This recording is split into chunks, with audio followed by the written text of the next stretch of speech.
On the line with us, our old buddy Dean Obeidallah, the Dean Obeidallah Show, host of the Dean Obeidallah Show, 6 to 9 p.m. Eastern Time on Sirius XM Progress, channel 127 right here. He's also a columnist with CNN and a contributor to the New Republic. His Substack is The Dean's Report. You can find that deanofradio.com or deanobeidallah.substack.com, The Dean's Report. And Dean, welcome back to the program. Thank you, Tom. It's nice to be on, and you're going to be on my show tonight. So this is like a home and home series. Is that the right way of putting it? Like I'm coming on your. It's like I'm playing an away game. And then tonight you're coming on my show, and it's a home game for me and an away game for you. There you go. In any event, it's great to be on. It's great fun, yeah. I was really impressed by this piece that you wrote about why the Republican Party is working to ban TikTok. It not even occurred to me, and it makes such perfect sense.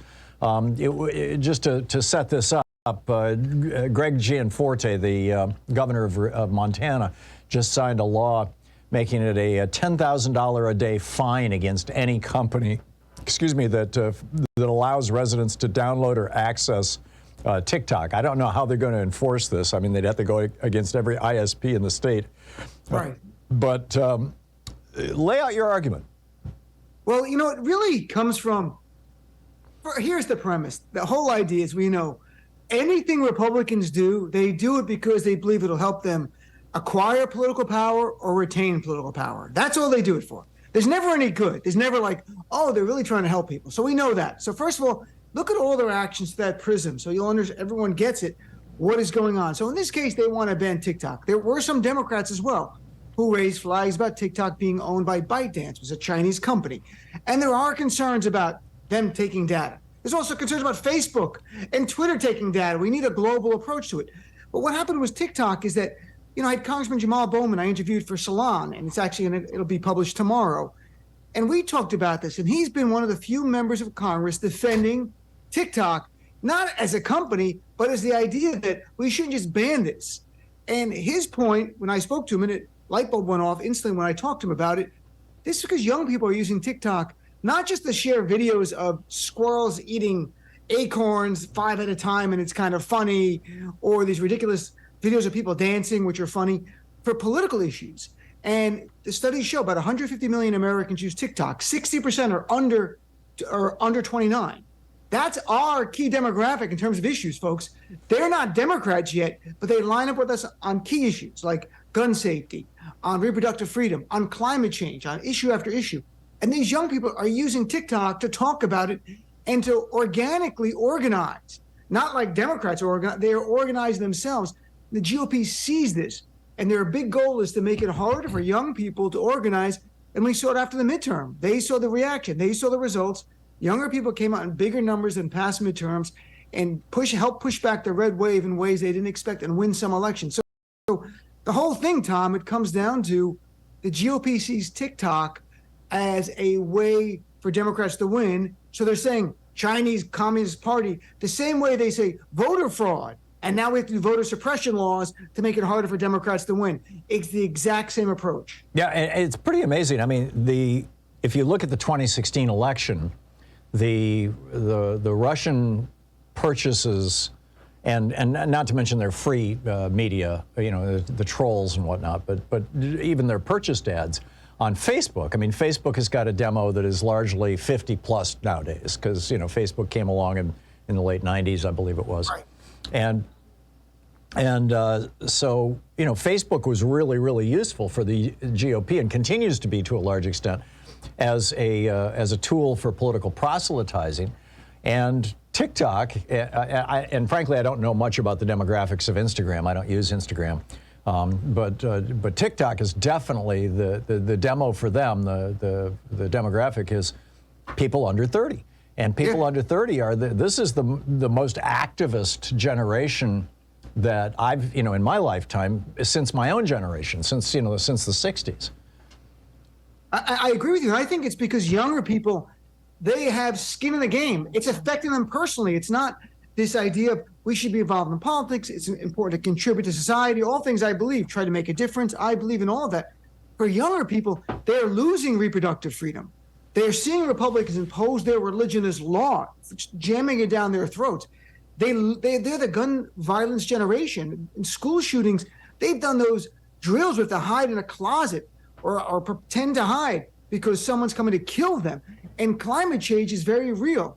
And Democrats want to address all those issues. The GOP calls them hoaxes, or we don't care, or with reproductive freedom, they are bragging about taking away reproductive freedom because their religious belief is that life begins at conception.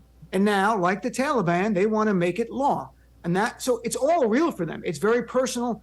They're engaging. It's why Cleta Mitchell, who people know, the lawyer who helped Donald Trump try to overturn the election, spoke to Republican donors. I noticed in my article about a month ago, complaining it's too easy for young people to vote, saying college students roll out of bed and can vote, telling these Republicans to make it harder for college students to vote, close down voting places, don't allow college ID to be used to vote. And Idaho did just that. The other states, they've not been as successful. And one of the Republican candidates, Vivek Ramaswamy, I'm losing his name. Ramaswamy, literally last week proposed getting rid of the Constitution Amendment that guarantees people can vote at 18 and starting at 25. He just wants to get rid of everyone 18 to 25 because why? It's about the right sees what's going on. Younger people are naturally coming to us organically on the issues. And again, when you talk to young people, they're not Democrats. They are for these issues.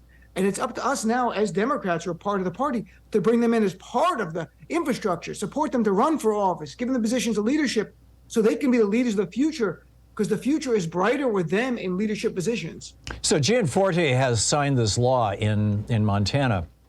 Mm-hmm. And I don't know, frankly, if it has gone into effect yet or not. No, it hasn't. It hasn't. And the lawsuit's already been filed on First Amendment grounds. And it's going to be litigated for a while. It's red meat. But just so it's clear, this is the first state to do this.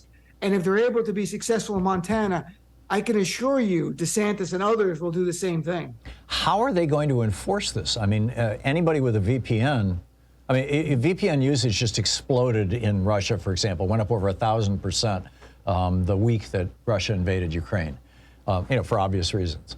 All around the world. I mean, VPNs used to be things that people just kind of, only tech geeks knew about, but now pretty much everybody knows what a VPN is and how to use it.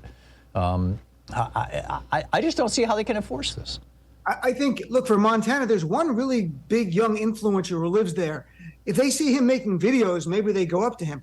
Maybe they do a bounty law like they did in Texas with abortion, where they'll incentivize people to turn in other Americans. That's the world.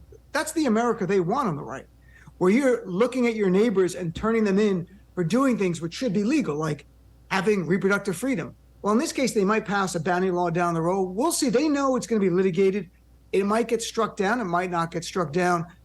Obviously, it's hard to enforce, but they don't care. They're sending a message, and they're telling young people very clearly that they're worried about them, and they don't want them involved in politics. They don't want their voice out there. They want to silence them. Is it being litigated in the state courts in Montana?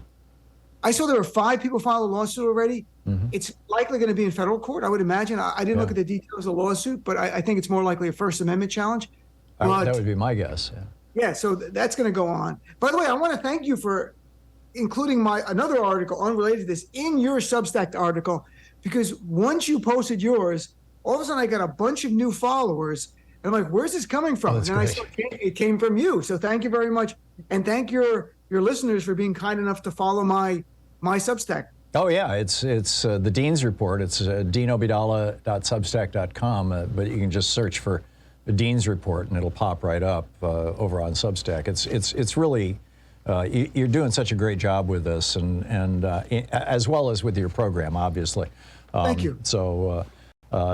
You're doing a good job too, Tom. I think you're on to something good here, Tom. Okay. You should stick with the radio. I think you got a few. Thanks a lot, Dean. The great Dean Obeidallah. You can hear him right here on Sirius XM channel 127, Progress Channel, 6 to 9 p.m. Eastern Time every day. And Dean, thanks a lot for dropping by, and in particular for writing this piece. It was a real eye opener for me. Thank you. My friend. I look forward to chatting with you tonight on my show. Back at you. I'll see you tonight. Okay. Take care. Bye-bye.